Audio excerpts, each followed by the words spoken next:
Hey, everyone. I hope everyone is good. Hope everyone is great. Hope you're in good spirits. Hope you are ready for the weekend. I don't have much planned for the weekend, but I know I'm going to just release, relax, and I don't know, catch up on some things that I've been wanting to do. One thing that I have been practicing is writing down my thoughts. I think I'm up, but rarely have I written them down. Trying to recall them is like trying to recall what I was doing when I was 2 years old. You get it. I've been keeping a journal along, and whenever something comes to the brain, I write it down. So I'm practicing the art of journaling. I'm glad you're here. We are going to go into this episode. So on Tuesday, actually, it was supposed to be Monday, but on Tuesday, we talked about marriages and what marriage is really like, the struggle of connecting with another individual after years of being with them, and then just also being aware that we are not perfect and your mate is not perfect. The expectations that we have in marriage may be set by our family dynamics. And yeah, we went in. So anyway, I want to not so much piggyback from the marriage, but I want to talk about love, self-love, number one, and why self-love should be one of those things that you have before you enter into a relationship or a marriage. I think that it's very important because, not having love within self means that you are having expectations onto others about how they need to show up in your life when you don't even have these regulations and policies and moral capabilities for yourself, right? I think it's very costly when we enter into relationships expecting that they are to fulfill a void that we may have previously. I love to give examples. So, for example, and this happens very often, but leaving a relationship, you've been in a relationship for a while and you've conjured up feelings. You have memories of events, things that you two have done. And feelings are long lasting. It will wear away. But from jumping from one relationship to another, hoping to fulfill a void or a missing part of your life onto someone else, usually ends up in conflict, and it's not a long lasting relationship. Emphasizing self-care, meaning that I care about me and I'm going to love all of me, means that I'm going to make sure that mentally I'm okay, first of all, to bridge into being myself, being an individual, learning parts of myself, and more respectfully, that when I show up the second, third, fourth time around, entering into something that I want to have for a while or a lifetime, that I am building up and being the best version of myself. And we say that, and it sounds so very cliched, but the truth is, you can't really be your best when you are broken, because what happens is you're entering into a relationship broken and hoping and wanting for the new person to repair your pieces. That's a lot to handle. We're also taking in what happened previously in our lives and being more aware of the inconsistency. So I'll use this example. A relationship with a man. Say that he was, in a relationship, he had a broken relationship with an ex. And in order to appease parts of him, he chose to walk into a new relationship with a woman. She was eye candy, beautiful. And what I've seen also with men and women alike, sometimes we veer into relationships and connections with people who remind us of the person that we left, right? And so again, walking into this connection, wanting a relationship to fill the void of the hurt that he felt. And maybe it was a trigger, something that the ex may have done, which is put her phone on silent. And not necessarily saying that it's a red flag, but maybe it was something that triggered him, that made him feel that she can't be trusted. And he realized with this new individual, she puts her phone on silence. And this trigger becomes him feeling as if I recognize these acts, and therefore I'm going to walk into this still with anger, because this is what I felt in the previous relationship. And you could ruin a bad thing not knowing what the reason was for silencing your phone. Some people silence their phone in the presence of other people to show that I am dedicated to listening and being present with you. But because he didn't know this new young lady the way that he should have, he assumed, based on a prior situation, that she was doing something that his ex used to do. Also, speaking of and moving into loving ourselves means that when we're sitting with ourselves and taking the time to actually come full circle with who we are recognizing our weaknesses and the things that we have to work on within ourselves. Relationships show us who we are. Number one, we go through, hills and valleys, and we don't know who we are until we walk into different situations, right? I don't know how strong I am until I am able to endure something for so long and know in which way my heart expands for someone. I don't know how sad I can get when I've been put to the test and my sadness has hit the peak of sadness, right? Because it wasn't presented in any other situation. I don't know how deeply I can love until I was in a situation where I loved deeply. And it's important that after a breakup, after a separation, that we are sitting in a space where we understand that now I got to come back to me, because 2, 3, 4, 5, 6, whatever years that you were in that space, and I'm talking about relationships and marriages, right? In that time in which you were in that space, you shared a likeness to whatever that person had with you. And even though individually you are still self, you have also added on to the personality of the other person. You have added on to the things that they enjoyed. So it's still a togetherness. Even though you're not together, there's still a togetherness and a link. And until you are able to sit still and let time pass, let time and God, prayer, meditation heal your heart and your mind, you won't know who you are.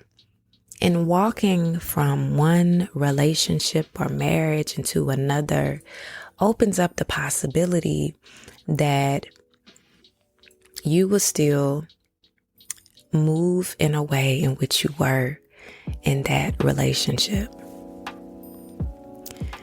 Additionally, right? When we think of love, we think of love being two parts, not one.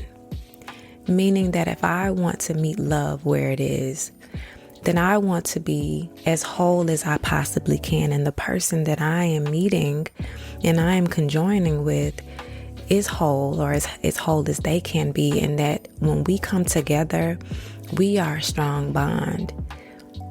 If I'm whole and you are halfway broken, that means that I am spending moments and time and energy to bring you up to par, to where I feel like you need to be an equal or better partner.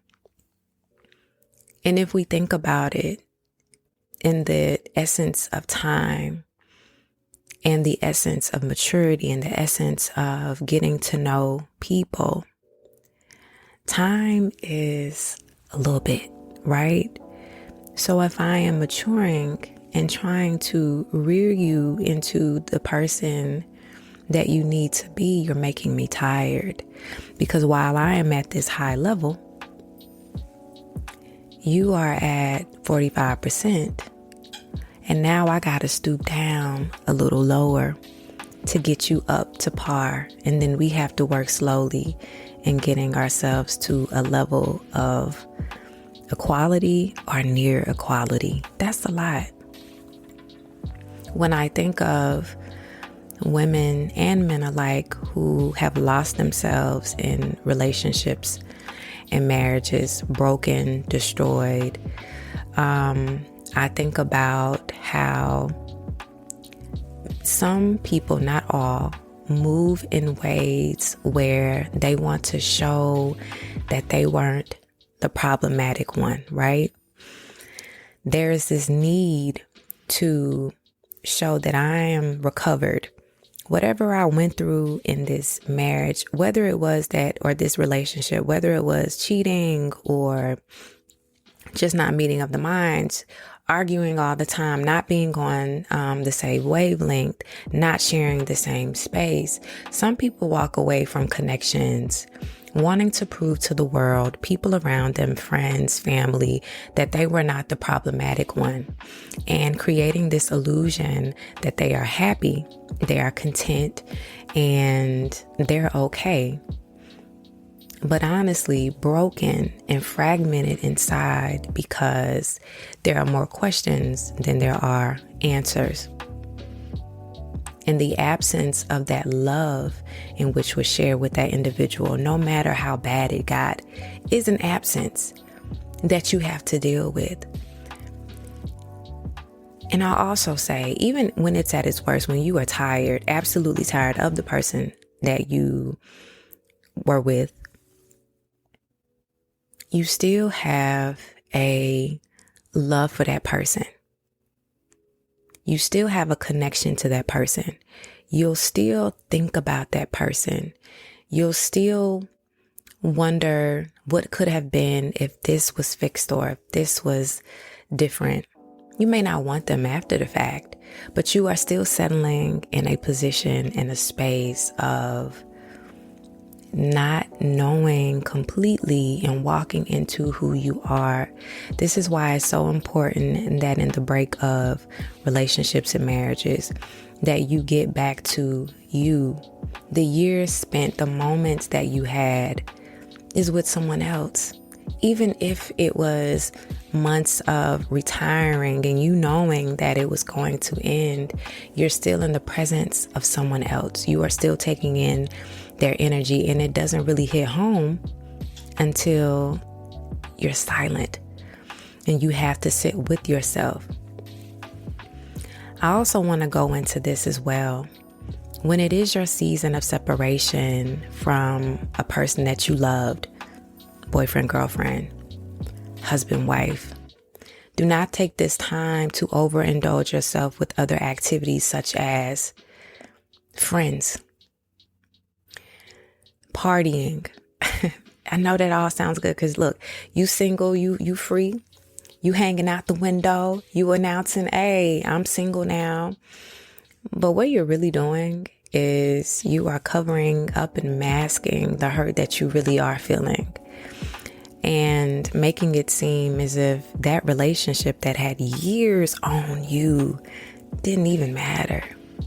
You are supplicating, right? It's a hole, and you are filling that hole up because you don't know how to sit with yourself, and that is the honesty in it. Behaving in ways and adding on activities to soothe the pain and release the hurt will make you hurt more. Because after the fun has dissipated And after you come home to you're going to have to sit there for a moment or two. And you're going to have to realize that all I got is me right now. So what you going to do? Also, in the separation of that relationship or that marriage, I want to give you a key point that I think is very important. Friends are great. They are great for conversation. They are great when you need them to be a listening ear. And some friends are great giving advice, but only when the advice is from a seasoned person who has experienced what you have experienced. You cannot go to your single friends that done been single for a long time and mad at the whole world for advice. Now that your availability is open and your friends are open and y'all are free together, still give yourself space to move away from the closeness of an angered, lonely, and reckless friend who will move you in directions that will cost you your individualistic ways of thinking. And what I mean by that is sometimes relationships settle us, right? It settles us in our mind. It settles us in our way of thinking. We kind of move into a more mature being because now we're not putting up with ourselves. We're putting up with someone else, and we are being selfless in the act of being congruent with someone else. We are spending time. We are sharing moments. We are doing things that we want to do. When you step out of the realm of being in a relationship or being married, you are now one, single, and those friends who offer their time, their energy, their space, they'll bring you to a point or offer up opportunities for you to do things that maybe you haven't experienced in a long time. Now you want to go out because your single friend, who has all the time in the world and also bitter, wants to go out. So now you going out, right? And because, they're moving in ways in which they're, they just enjoying life. You're still healing. You talking to this person and you're talking to this person and you're moving, right? It feels good in a moment. Having conversations with different people. But again, when you get back home, when you settle into that space individually, when you have to think about what happened months ago, that relationship that didn't work out, recalling good and bad memories, you still gotta heal. Your brokenness is an opportunity for you to be fixed. I'll say that again. Your brokenness is an opportunity for you to be fixed. And the honesty is, in the world, we don't want to fix broken people. And to be honest, you don't want to fix a broken person. The time spent, the energy given, the space provided, even the length of time in living doesn't offer us the opportunity to just expound on what love could really be. Time is like, it is constantly clicking. It is constantly running out. It's like the hourglass, you watching it and it's leaving us. I want you to remember this. If you are in this space of separation from a relationship or a marriage, I want you to remember to be whole first, to start developing ways of adjusting to your new self. It's gonna hurt. It's going to bring up memories. And it's okay to sit in that space and realize that, the time spent with this person was a lot. But I'm not moving into a different direction or a new direction with someone new, bringing my baggage and throwing it on the floor for them to pick it up.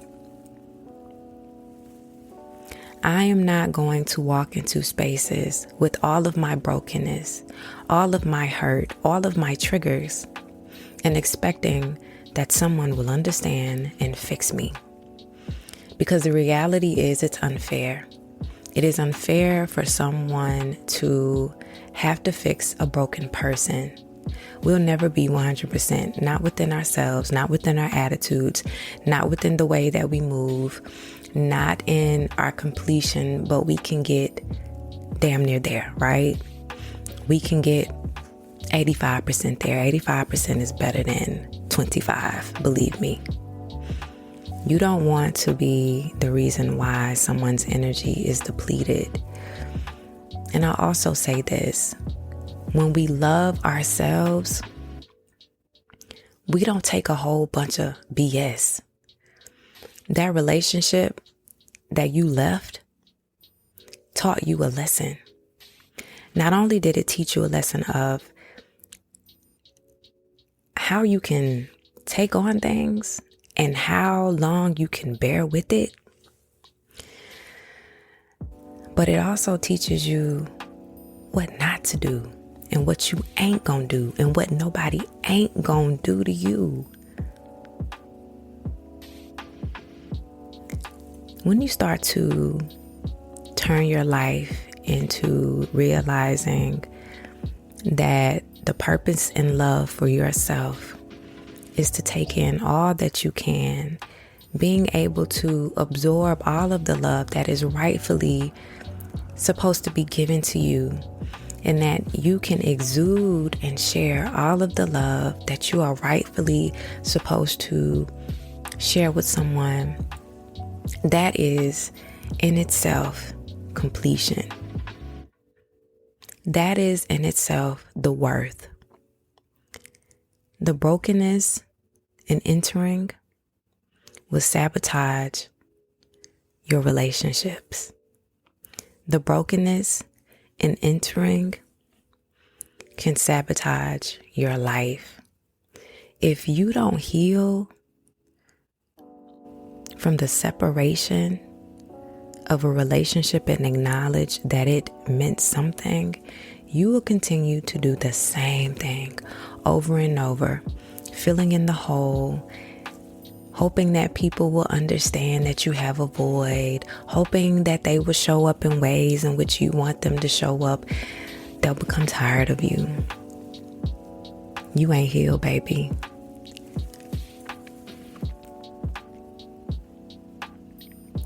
I want you to realize that you matter. I want you to realize that loving you is a necessity. It's not an option. I want you to know that loving you is primary, not secondary.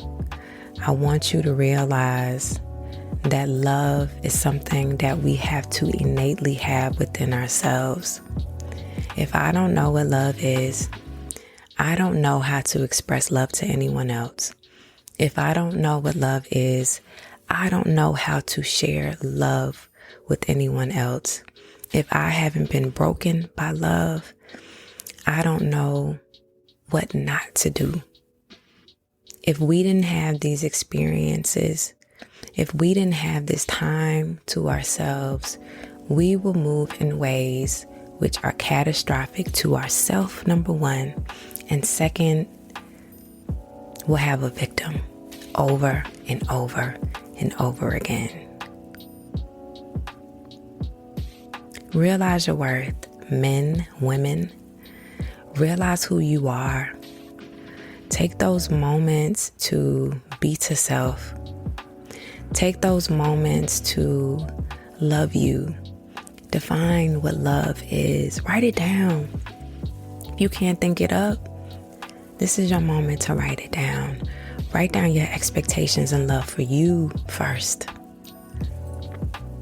And when you are whole and ready to be loved again, out there in the world, finding someone who is congruent to you, then you will know. And you will find that type of love. Ooh, so yeah, we got through this. Oh, I'm so happy you're here. So happy you are here. I'm going to meet you back on Monday, same time. I'm trying to still figure out this podcast thing. So I set it at a certain time.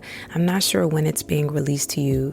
I follow my own podcast so I can see what time it actually drops. For Apple Podcasts, I set it for it to be dropped on at 5 o'clock.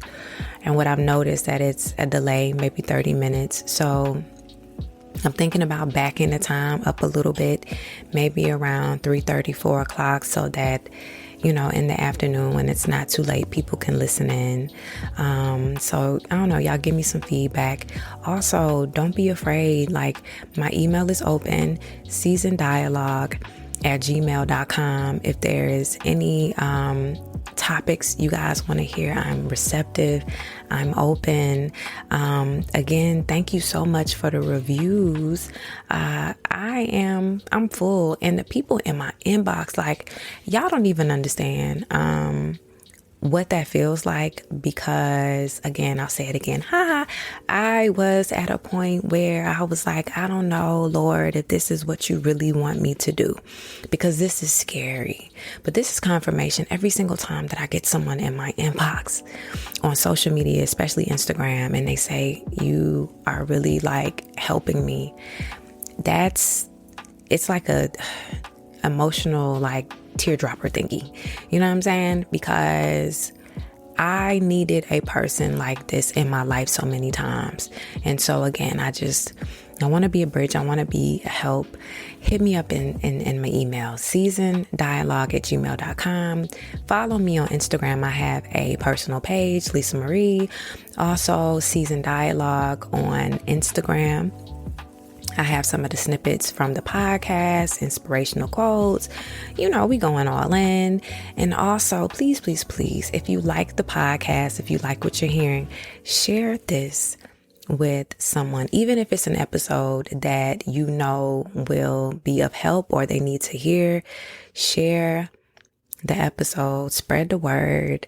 Thank y'all so much. And I'm going to see y'all on Monday. Oh, don't forget about beautiful reminders, the affirmations on Monday to start your week. All right. Okay, y'all. I'll let y'all later. Bye.